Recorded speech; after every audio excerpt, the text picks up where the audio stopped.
Genetically modifying humans is a subset of genetic engineering.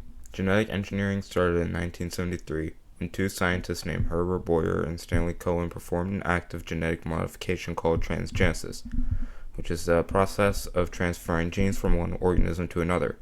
This process led the way to more advances in this type of practice, even to genetically modifying humans to favor specific traits. The first instance of humans being genetically modified was actually very recently.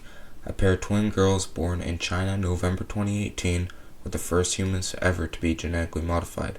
When the twins were embryos, a single gene of theirs had been modified to have a lifelong resistance to HIV.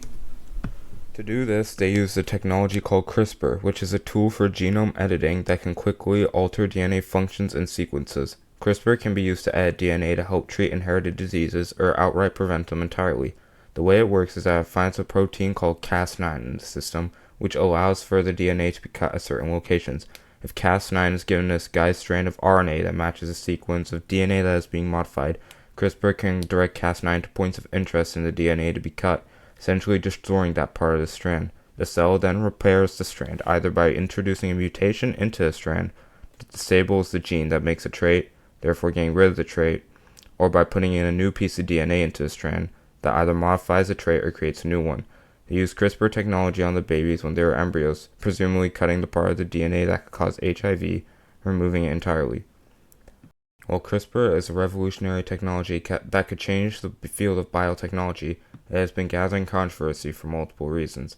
The first reason is that if the genetically modified person were to reproduce, passing down genetic modification onto future generations might cause unforeseen genetic consequences.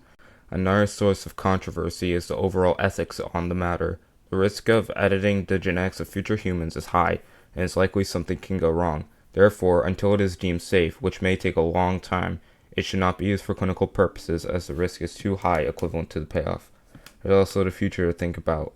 Scientists are arguing that if the practice of gene editing becomes widespread, it may lead us down a slope where genetic modification will become inhumane.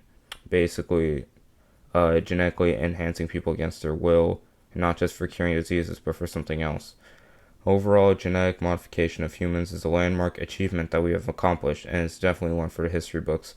However, there are some caveats that will have to be taken into consideration if they are ever to become widespread.